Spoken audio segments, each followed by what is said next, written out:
الحمد للہ نحمده ونصلی علی رسوله الکریم اما بعد اعوذ باللہ من الشیطان الرجیم بسم اللہ الرحمن الرحیم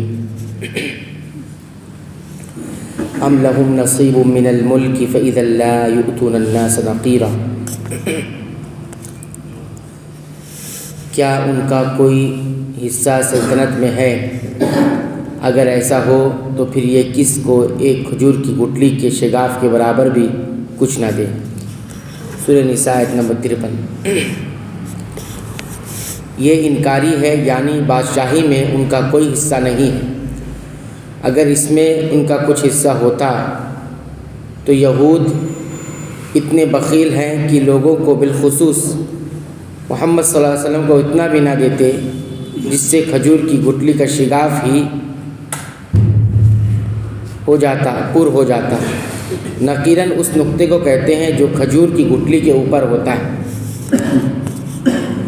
ام یحسدون الناس علی ما آتاہم اللہ من فضل فقد آتینا آل ابراہیم الکتاب والحکمت وآتیناہم ملکا عظیما، یا یہ لوگوں سے حسد کرتے ہیں اس پر جو اللہ تعالیٰ نے اپنے فضل سے انہیں دیا ہے۔ بس ہم نے تو آل ابراہیم کو کتاب اور حکمت بھی دی ہے اور بڑی سلطنت بھی عطا فرمائی، بلکہ یہ اس بات پر حسد کرتے ہیں کہ اللہ تعالیٰ نے بنی اسرائیل کو چھوڑ کر دوسروں میں نبی یعنی آخری نبی کیوں بنایا؟ نبوت اللہ کا سب سے بڑا فضل ہے۔ فَمِنْهُمْ مَنْ آمَنَ بِهِ وَمِنْهُمْ مَنْ صَدَّ عَنْهُ وَكَفَى بِجَهَنَّمَ سَعِيرًا، پھر ان میں سے بعض نے اس کتاب کو مانا اور بعض اس سے رک گئے، اور جہنم کا جلانا کافی ہے۔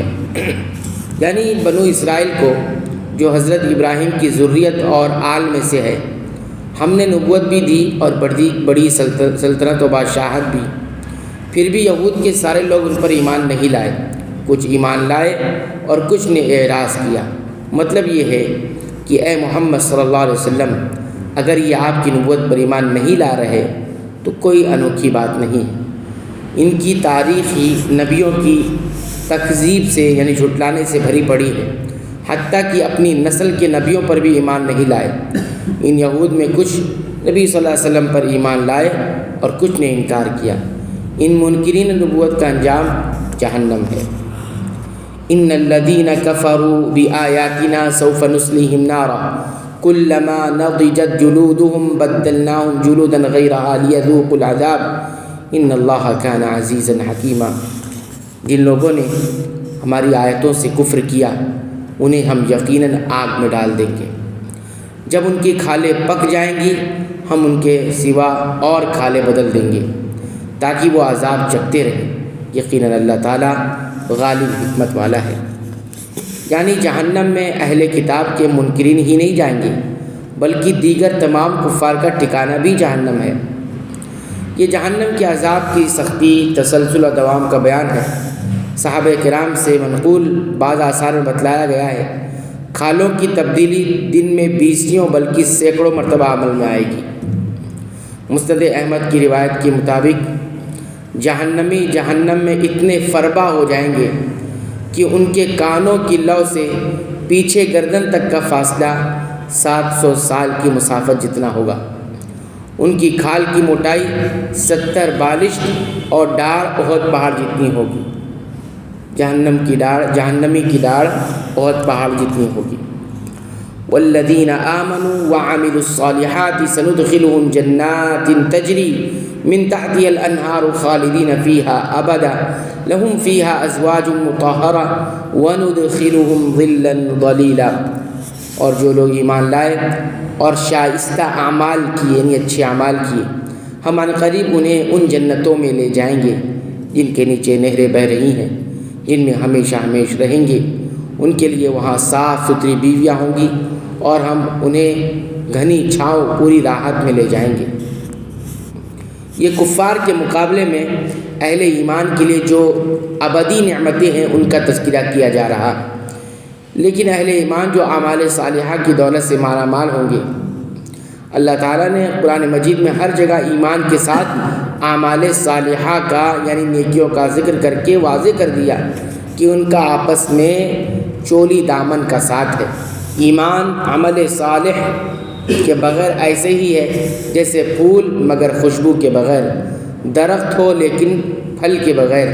صحابہ کرام رضوان اللہ علیہم اجمعین اور خیر القرون کے دوسرے مسلمانوں نے اس نقطے کو سمجھ لیا تھا، چنانچہ ان کی زندگیاں ایمان کے پھل اعمال صالحہ سے مالا مال تھیں۔ اس طرح اگر کوئی شخص ایسے عمل کرتا ہے جو اعمال صالحہ کے ذیل میں آتے ہیں، مثلاً راست بازی، امانت، دیانت، ہمدردی اور غمگساری اور دیگر اخلاقی خوبیاں، لیکن ایمان کی دولت سے محروم ہے، تو اس کی یہ اعمال دنیا میں تو اس کی شہرت اور نیک نامی کا ذریعہ ثابت ہو سکتے ہیں، لیکن اللہ تعالیٰ کی بارگاہ میں ان کی کوئی قدر و قیمت نہ ہوگی، اس لیے کہ ان کا سر چشمہ ایمان نہیں ہے جو اچھے اعمال کو اللہ کے ہاں بار آور بناتا ہے، بلکہ صرف اور صرف دنیاوی مفادات یا قومی اخلاق و عادات ان کی بنیاد ہے۔ گھنی گہری عمدہ اور پاکیزہ چھاؤں، جس کا ترجمہ میں پوری راحت سے تعبیر کیا گیا ہے۔ پوری راحت، ایک حدیث میں ہے کہ جنت میں ایک درخت ہے جس کا سایہ ایک سوار 100 سال میں بھی اسے طے نہیں کر سکے گا۔ ایک درخت ایسا ہے کہ جس کا سایہ ایک سوار جو تیز رفتار سواری لے کر چلے گا 100 سال لگ جائے گا سواری میں، پھر بھی اس سائے کو طے نہیں کر سکے گا، اور یہ شجرۃ الخلد ہے۔ شجرۃ الخلد ہمیشگی کا درخت ہے۔ اللہ تعالیٰ سے دعا ہے رب العالمین تو ہمیں جہنم کی آگ سے بچائے اور جنت میں رب العالمین ہمیں اس کا حقدار بنائے، ایسے اعمال سے بچائے جو جہنم میں لے جانے والے ہوں، اور ایسے اعمال کرنے کی توفیق عطا فرمائے جو جنت میں لے کر جانے والے ہوں۔ اے اللہ تو ہماری مغفرت فرما، ہمارے والدین کی مغفرت فرما، تمام مسلمانوں، مومنوں، اہل توحید کی مغفرت فرما، آمین۔